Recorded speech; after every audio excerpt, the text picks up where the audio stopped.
to attend a traditional wedding.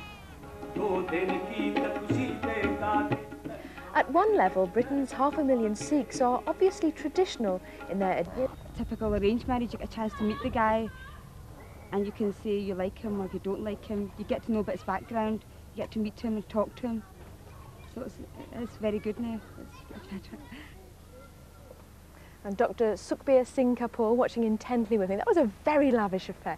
Why were all the men dressed in kind of ordinary Western suits when the women weren't? Well, I think in India, the Western style suiting has been adapted as the national dress anyway. So there is, but ladies have kept their own traditional garments. But most of the men do wear trousers and jackets. The turbans looked absolutely wonderful. Was there any significance in all the different colours? No, I don't think so. The color which we choose normally matches with our tie or our suit we are wearing. So it's a cosmetic thing in that sense? Yeah, it is perfectly cosmetic. It has no other religious or social significance. But what about your hair underneath it all? Is it not there to keep that in place? Yeah, well, we have long hair and it is basically tied to keep those in place and tidy. Now, when you get up in the morning, do you have to go through a long process of winding your turban? Yes, it does take, say, about 5 minutes. But with time, well, many Sikhs have developed a tradition that they tie it once and maybe they can use it for 2-3 days. So there's a bit of hairspray or starch or something in there? Yeah, I think they do use starch when they tie, and then it becomes quite stiff and they can use it for about 2-3 days. Now, what about arranged marriages? Will that tradition continue? We saw one girl there who'd kind of moved away from it. Yeah, I think so. If you look at the values of arranged marriage, it has its own merits. And, well, our generation here is for the last 30 years now, and there are a lot of marriages which are perfectly arranged in our traditional sense, and they are quite successful.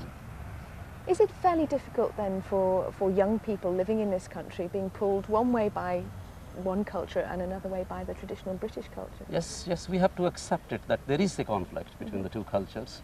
The parents have realized that, and there is household training in our own values and in our own culture. Though many children, they do revolt, and they think the British culture, as far as marriages are concerned, is better than the Indian way. So there are conflicts in many families. And if the marriage doesn't work at all, is divorce known within your culture? I think we have accepted it now, yes, there are divorces now. Has it been quite difficult, because you look so distinctive with the way you dress, has it been quite difficult for Sikhs to be integrated with the rest of society? It was difficult to start with. I mean, I can give my personal example. When I came here and I started teaching in the university, when you are just on your own, one out of millions, you do find it a little bit out of place or odd. But I think the British society, for the Britishers who were in India for so long, they knew Sikhs. And in the last 6 years, after 1984, there is so much of media coverage about the Sikhs and their problems at home that I think the society has accepted us as individuals. There were a few problems, I think, in the early days when people wanted you to wear crash helmets, when the law was saying one thing and your religion was telling you another. Yes, of course there was a conflict between our religious values and the law. But then I think the British system did accept that turban is a part of our uniform, and now I think we are allowed to wear turban at work or in schools. You know, there was a conflict in schools as well, but then there was a judgment of House of Lords, and they said it's a part of our uniform. So it seems then that there's give and take on both sides. Of course. In order to live in harmony, love and peace, there has to be give and take on both sides. Is it much fun being a Sikh, though? You're not allowed to smoke or drink, are you? No, I'm proud to be a Sikh. Drinking is more personal rather than religious.